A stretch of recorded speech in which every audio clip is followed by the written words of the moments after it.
So I was looking at some end of the year rap album rankings the other day, and I realized they all had one problem. None of them were perfect.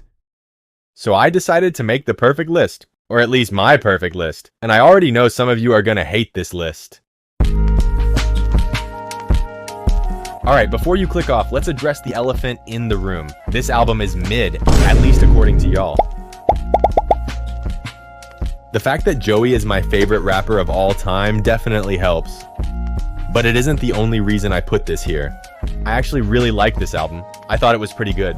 When Joey released Still and Dark Aura before the album dropped, I was expecting an easy album of the year. I swear I almost started floating when I first heard that Dark Aura instrumental.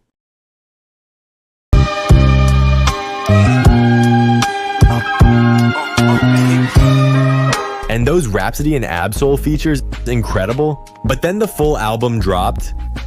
There were some really strong tracks like BK's Finest and Speedin' Through the Rain, and a few songs straight up had me dancing. I think I'm ready to love you, ready to love you. So yeah, the highs on this album were genuinely high, but the lows were pretty mediocre. I wasn't exactly a big fan of Underwater or 3 Feet Away. It was cool seeing Joey experiment with an R&B sound, but that being said, I easily prefer him when he's rapping. The album could have been better for sure. I just hope he doesn't make us wait another 3 years for the next one. Don't worry about a thing. By the way, quick pause. This is my first long-form video, so if you're still here, I genuinely appreciate you. This album is amazing. We all know that sometimes when a rapper isn't around, their team can up their discography.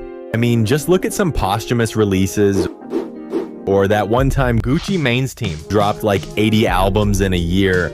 I haven't even listened to those, but I'm just gonna assume they weren't that great. Anyway, back to Balloonerism. This is not a background album. This is a sit down and rethink your life decisions album.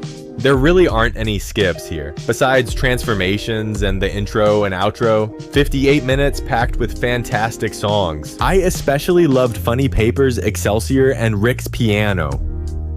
Overall, this album holds together incredibly well. Every song tells a story, and the production perfectly complements those stories. If this album hadn't come out in 2025, it probably would have ranked even higher, but the albums above it are just a bit better in my opinion. I know a lot of people are gonna have something to say about this placement. Most people have this at number 1 or 2, not me. Don't get me wrong. This album was amazing. The duo delivered, but it isn't perfect. I loved the Birds Don't Sing, Chains, and Whips, POV, and So Be It. But some tracks just didn't fully click for me. Like All Things Considered, FICO, and Inglorious Bastards. That doesn't mean they're bad, they just weren't my cup of tea. The features on this album were incredible, especially Tyler, Kendrick, and Nas.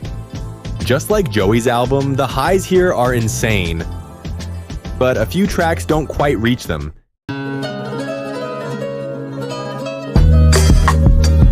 This is the second best rap album of the year, and somehow, it's still not JID's best album.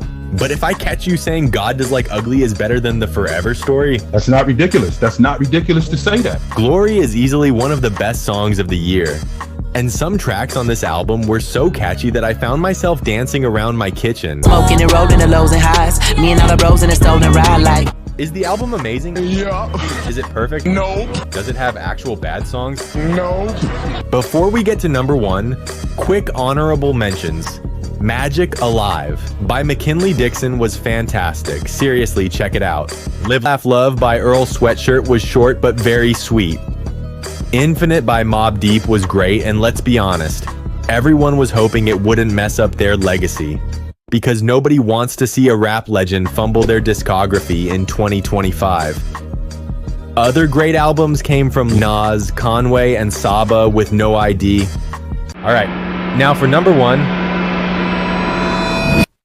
Alfredo 2 by Freddie Gibbs and The Alchemist. I know, you probably expected this, but hear me out. Not only does this album have one of the best songs of the year with Ensalada, it's ridiculously consistent. This is one of those albums where every single track hits.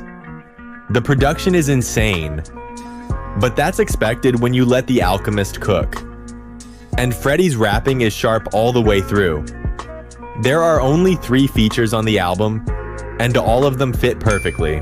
So yeah, that's my entire ranking. If you disagree with me, tell me where I lost you in the comments. Not by disliking the video.